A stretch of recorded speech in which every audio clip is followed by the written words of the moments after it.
Hi folks, welcome to part 3 of our Vulcan tutorial series. Following on from where we left off in the previous part, we find ourselves in position on runway 20 at Doncaster, Sheffield, ready for takeoff. With up to 80,000 pounds of thrust, the Vulcan gains airspeed and altitude at an extraordinary rate, so it's important to stay ahead of the aircraft during the takeoff and initial climb phases. Therefore, we'll just talk through what's going to happen in the next 5 minutes or so, just so we know what to expect and nothing comes as a surprise.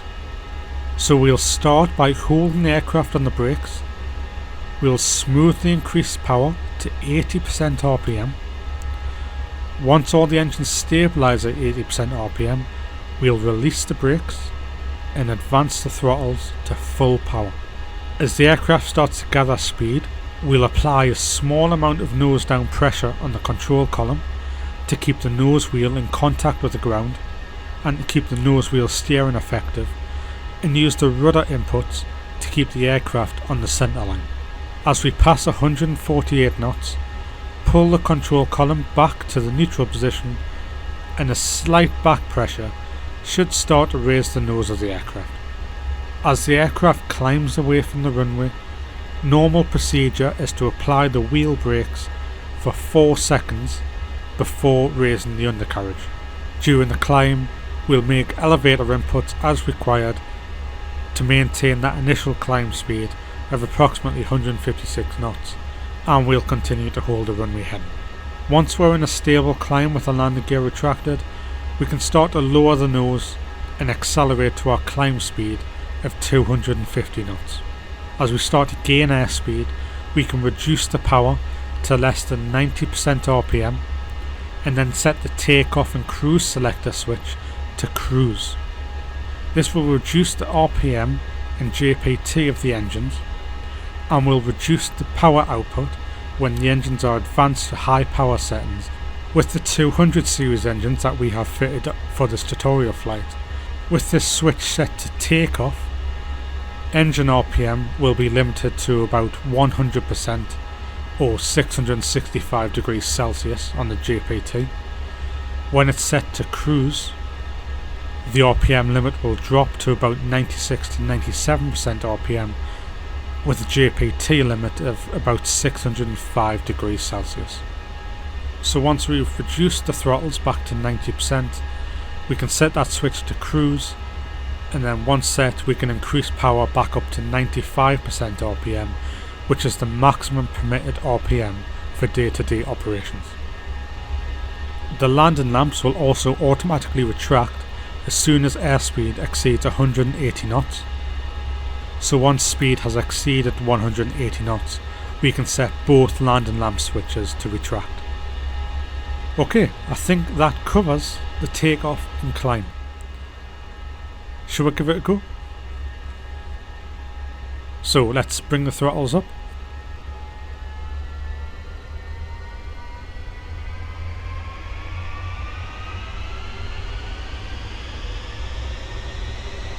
There's 80% give or take on each of the 4 engines. So we can then release the brakes and apply full power and hear the howl of the 200 series engines. Continue to apply nose down pressure on the control column just to keep the nose gear on the ground. Airspeed's rapidly rising now, and 148 knots, rotate, and then we can press the brakes. 1, 2, 3, 4, and undercarriage up.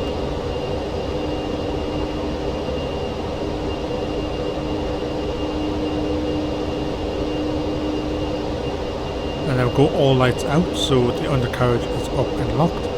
We can then continue to adjust our pitch just so we can maintain that initial climb speed of 156 knots. We're in a stable climb now, so we can start to lower the nose and accelerate to our climb speed of 250 knots.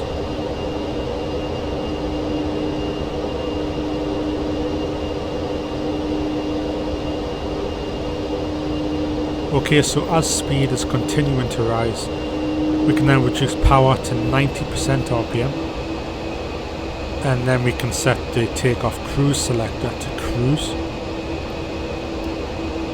In one set, we can then increase power back to 95% RPM and continue our climb.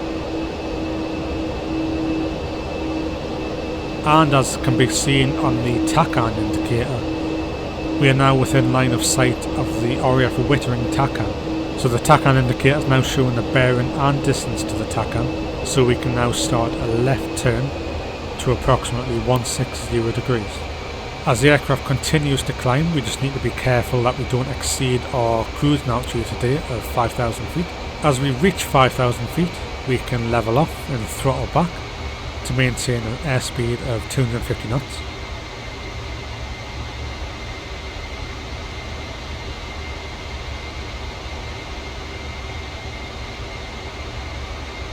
Once we approach a heading of 160 degrees, we can level off the wings, and we can then rotate the beam compass so 160 degrees aligns with the top date.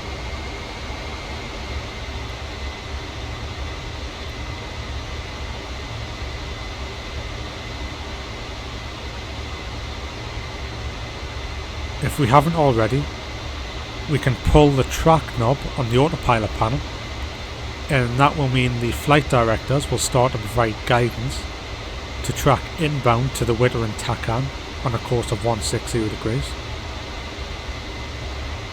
As we're above 180 knots, we can set the landing lamp switches to retract.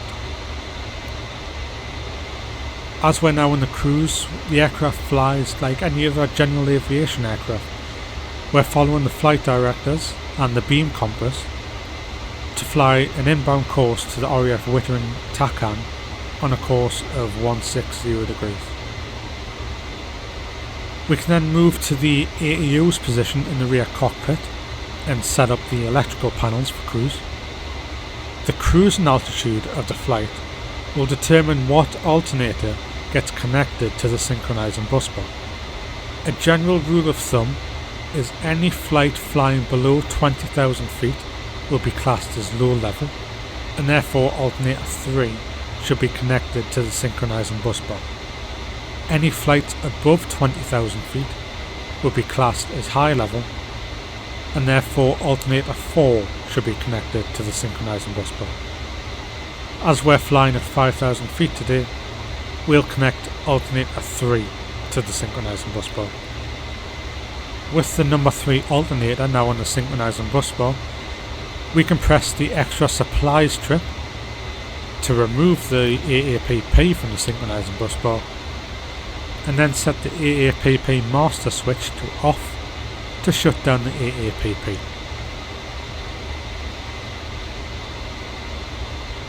Moving back to the front cockpit, we can set the remaining engine air and cabin air switches to the open position.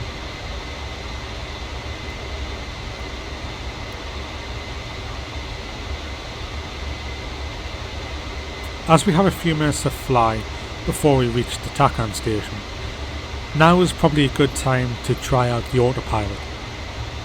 On the autopilot unit on the centre console, pull the engage switch up and confirm the in mechanical indicator is showing white, indicating that the autopilot is engaged. With the track knob pulled out and the nav selector in the central position, the autopilot will track the inbound course to the tack-on. We can then rotate the indicated airspeed / altitude selector to altitude and pull it out. The autopilot will now hold the current altitude. The autopilot can be disengaged at any time by pushing in the engage switch and confirming the in mechanical indicator shows black and the ready mechanical indicator shows white. If the ready mechanical indicator does not show white, that likely means that the 28 volt supply to the autopilot has been cut off and the autopilot needs reset using the reset switch on the right console. Once the autopilot has been reset, you will then be able to pull up the power knob, and after a short wait the ready indicator should show white. As the former V-bomber base of RAF Wittering comes into view out of the narrow windscreens, we can start to prepare our outbound leg from the Wittering TACAN to the Daventry VOR. As we already preset the frequency to the Daventry VOR in our pre-flight checks, we can simply rotate the nav selector to the lock position, and the flight directors and beam compass will start to provide guidance to the VOR based on the course selected on the beam compass. So as we want to fly an outbound course of 221 degrees, we can rotate the compass scale so that 221 degrees is aligned with the top datum, and once aligned, the flight directors and beam bar will then provide guidance for us to fly inbound to the Daventry VOR on a course of 221 degrees.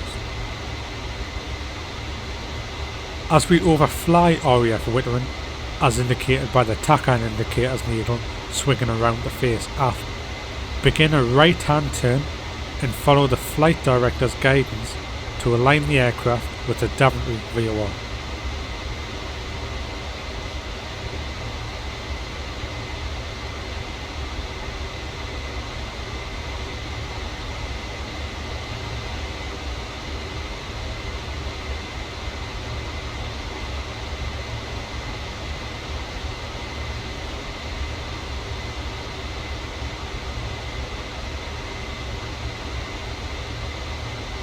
As we approach the Daventry VOR, as indicated by the DME distance indicator on the first pilot's lower instrument panel, we can now set up our radios to intercept the next TACAN on our route, which is Bryce Norton 56 X-ray. Moving to the navigator's position in the rear cockpit, we can tune in 5-6 X-ray,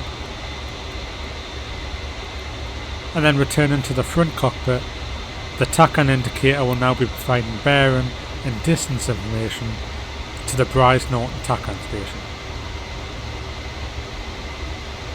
We'll continue to follow the flight director guidance for now until we pass overhead the Daventry VOR, and then once the DME distance indicates 0 nautical miles, we can rotate the nav selector back to the central position and make a left hand turn to fly our inbound course to the Bryce Norton TACAN. As we turn to intercept the inbound course, remember to rotate the compass scale on the beam compass to align our inbound course of 215 degrees with the top datum. Now is also a good time to highlight the GPS option that we fitted to the Vulcan. The GPS can be enabled through the settings menu on the aircraft page of the AFB, and by default it will load in down here by the fuel indicators.